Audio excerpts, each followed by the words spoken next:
मुंबईतील पश्चिम रेल्वे मार्गावरील राम मंदिर स्टेशनात एका महिलेची प्रसूती झाली। थ्री इडियट्स चित्रपटात दाखवल्याप्रमाणे एका धाडसी युवकानं त्याच्या डॉक्टर मैत्रिणीला व्हिडिओ कॉल करून महिलेची प्रसूती केली। विकास बेदरे असं त्या व्यक्तीचं नाव असून त्यानं मैत्रीण डॉक्टर देविका देशमुख यांना व्हिडिओ कॉल करून त्यांच्याकडून सूचना घेत महिलेची प्रसूती केली। विकास बेदरे यांनी ज्यावेळी महिलेची प्रसूती केली त्यावेळी राम मंदिर रेल्वे स्टेशनमध्ये दुर्दैवाने कोणतीही वैद्यकीय सुविधा उपलब्ध नव्हती। अशा परिस्थितीत विकासनं त्यांच्या डॉक्टर मैत्रिणीची मदत घेतली नसती तर काय घडलं असतं असा सवाल आता उपस्थित होता। म्हणूनच आता राम मंदिर स्टेशनमधील वैद्यकीय सुविधेचा प्रश्न निर्माण झाला। तसंच रँचो विकास बेदरे नसता आणि महिलेबाबत दुर्घटना घडली असती तर पश्चिम रेल्वे प्रशासनाने काय केलं असतं असा सवालही आता उपस्थित झालाय। तर जाणून घेऊयात नेमकं काय घडलं होतं आणि वैद्यकीय सुविधा अजूनही का ऍक्टिव्ह नाहीये। नमस्कार, मी वैभव पाटील, तुम्ही पाहतात माय महानगर लाईव्ह।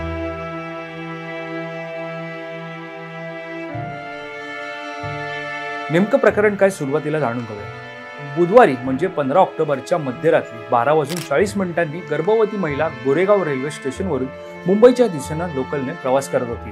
प्रवासात अचानक तिला तीव्र प्रसूती वेदना सुरू झाल्या। तिने मदतीसाठी आरडाओरडा केला त्यावेळी त्याच डब्यातून प्रवास करणारा विकास दिलीप बेदरे या तरुणाने महिलेला मदत केली। त्याने लोकलची चेन खेचली आणि लोकल राम मंदिर स्टेशनमध्ये थांबली। मात्र तिथे वैद्यकीय सुविधा नसल्याने सारेच हतबल झाले होते। परिस्थिती गंभीर होती। स्टेशनवरील पोलिसांनी ॲम्ब्युलन्स बोलावली, मात्र वेळ जात असूनही ॲम्ब्युलन्स आली नाही।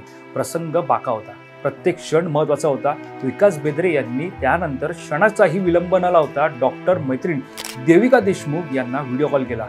त्यांनीही लागलीच महिलेची परिस्थिती पाहून विकास यांना प्रसूतीची संपूर्ण प्रक्रिया स्टेप बाय स्टेप समजावून सांगितली आणि तसे करण्यास सांगितले। विचार करा, मध्यरात्री 1ची वेळ, समोर डॉक्टर नाही, ॲम्ब्युलन्स उपलब्ध नाही, बाळ बाहेर येण्याच्या तयारीत विकास यांनी डॉक्टर देविका देशमुख यांच्या प्रत्येक सूचनांचं तंतोतंत पालन केलं आणि प्रसूती यशस्वीरित्या झाली। यानंतर स्टेशनवरील तणाव दूर झाला, सर्वांचे चेहरे फुलले। प्रसूतीतून सावरल्यानंतर आई आणि बाळाला खासगी रुग्णवाहिकेतून उपरुग्णालयात दाखल करण्यात आलं। आता जाणून घेऊयात रेल्वे प्रशासनाच्या वैद्यकीय सुविधेचं नेमकं काय घडलं। पश्चिम रेल्वेच्या जोगेश्वरी आणि गोरेगाव रेल्वे स्टेशन दरम्यान राम मंदिर रेल्वे स्टेशन येतं। पश्चिम रेल्वेचं चर्चगेट पासून राम मंदिर हे 18वं स्टेशन आहे। या स्टेशनचे उद्घाटन 22 डिसेंबर 2016 रोजी तत्कालीन रेल्वे मंत्री सुरेश प्रभू यांच्या हस्ते करण्यात आलं।